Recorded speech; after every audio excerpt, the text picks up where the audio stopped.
My name's Don Henry. I'm Professor of Environmentalism at the University of Melbourne, and I'm honoured to be welcoming you today to a session that's looking at transforming Australia from Laggard to leader.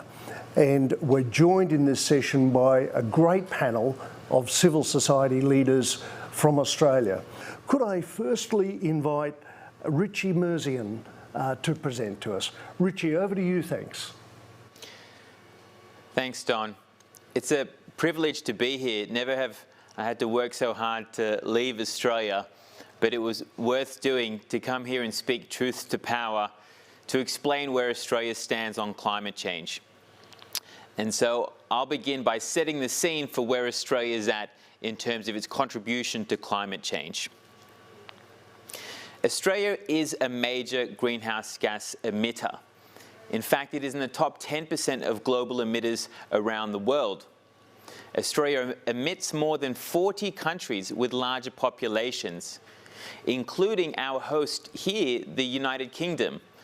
Despite having a population more than twice the size of Australia's, the UK emits less. And it's got one of the highest per capita emissions as well. That's just what it emits onshore. Australia's carbon footprint, though, really should be expanded to what it deals out to the world. And the emissions and all the coal and all the gas that Australia sends offshore is more than twice the size of what it contributes directly at home. In fact, when you add up all that coal and all that gas, Australia is the third largest exporter of fossil fuels in the world, after Russia and Saudi Arabia. And according to new research from the Australia Institute, it only wants to grow that further. There are over 100 new fossil fuel projects in the pipeline, over 70 coal projects, over 30 gas projects. I mean, since the Paris Agreement, Australia has tripled its gas production and is now the largest exporter of liquefied natural gas. And you can't solve climate change, you can't have an energy transition if you keep growing the problem. And that's the problem, fossil fuels, and it's heartwarming to see the United Kingdom actually tackle that head-on with its Energy Transition Day yesterday.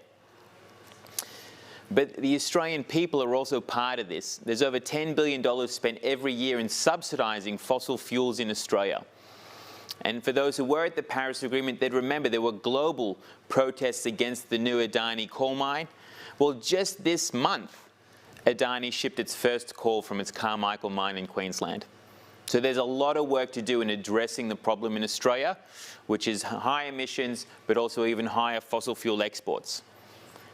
Now, while it's good that Australia has a net zero by 2050 pledge, something that was quickly whipped up 2 days before the Australian government took off for its international expedition to Glasgow, the plan itself is a fraud if it allows fossil fuels to flourish. And that's what it does. It's based on the best possible assumptions that everything would work right and the technology would deliver, would be our savior, really.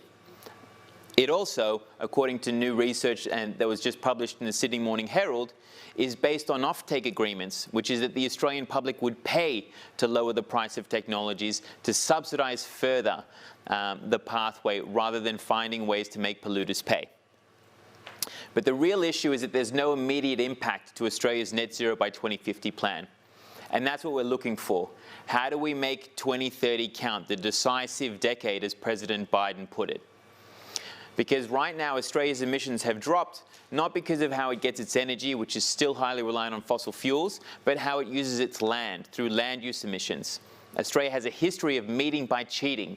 That is, lowering its emissions by finding loopholes and ways to exploit the international system rather than actually taking the concrete steps to lower its emissions in electricity, lower its emissions in transport, lower its emissions in terms of how we get our heating, how we get our food. If you compare Australia to the rest of the OECD, then in the last 15 years, Australia's energy sector has become more fossil fuel reliant, more high emitting, not less. So there's so much work to do if we want Australia to do its fair share. The final thing I'll add is that we can't rely on technology alone. That seems to be the government's solution, but it hasn't resulted in serious emissions reductions to date. And that's mainly because it really only supports the social license of fossil fuels. And there's one technology in particular I just want to name check, and that's carbon capture and storage.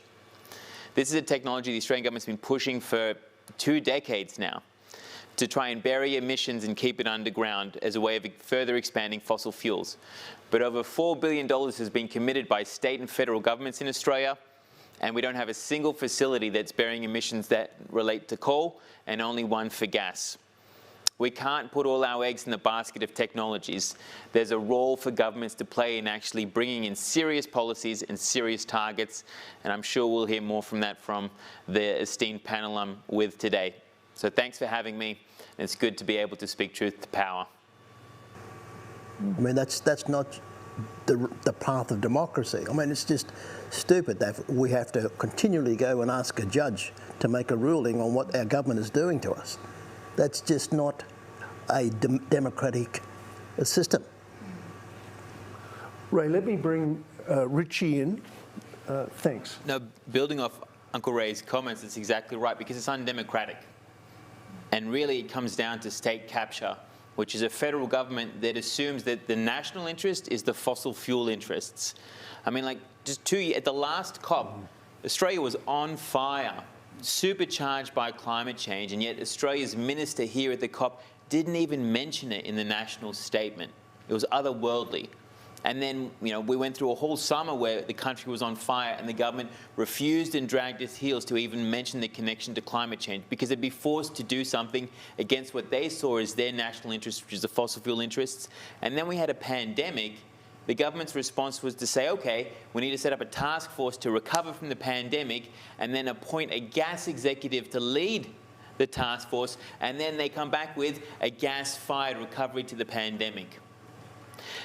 And look, this is not just in the federal government, right? But as Gavin was saying, this is decades of money being poured into the media, as Jackie said, and to politics, to the point now where, according to the Climate of the Nation 2021, Australians believe that there are more than 40 times the actual number of people working in the gas industry than there really are. There's about 25,000. People think it's more like 1 million. The same can be said about coal. Right? The work is that we think we're highly reliant on fossil fuels because the system has built a conception that we are. But there are more people in Australia who work at McDonald's than work in the coal and gas industry. And until we start changing this, then the government will always have a stranglehold on our climate policies and rob us of our democratic right to actually have leadership to protect our country. Let me invite some comments from Gavin and Richie on this question of how do we accelerate this transformation? There's a lot of appetite on the home front to actually take action and not necessarily wait for the government. And so if you're looking at what Australians can do, then it's electrifying everything. So basically, if you look at people's transport emissions and then their household emissions, that's about 33% of our national emissions, is just in how people get places and how they operate at their home. And by electrifying your transport, getting an electric vehicle or electric bike or scooter, getting off gas in your home and putting solar panels on your house, which 1 in 4 houses already have, that's a huge way that you can make an impact. And more importantly, you can save up to $5,000 a year by 2030 because of how efficient it is to switch to electric. So it's like, it makes sense for economic reasons, and then it obviously makes sense for climate reasons. And that's within people's purviews to do right now, especially if we can get the incentives to ensure that everyone has that opportunity to switch, including those who don't have the capital up front, including those who need a hand along the way. So there's a lot of things that we could do right now to get things kick-started. If there's one thing that the Australian government could do right now, basically it would be significantly increasing its contribution to helping other countries take action on climate change. And that would include rejoining the United Nations Green Climate Fund, which is the main vehicle to support climate action, particularly adaptation and how you deal with those unavoidable impacts. In our corner of the world, Australia used to have a leading role in this fund, helped build this fund, helped chair this fund, was the CEO of this fund, and then pulled out of it in late 2018 via an interview with a shock jock, and then hasn't come back to it. It's a major loss. It did a lot of great work in our corner of the world. It'd be great to see Australia rejoin that. The bottom 20% get nothing. They're really unfair tax cuts. People want to see much stronger action from the government when it comes to climate change. It's no coincidence that we have a wages crisis in Australia. Transitioning to net zero emissions, it doesn't seem like there's much room for gas.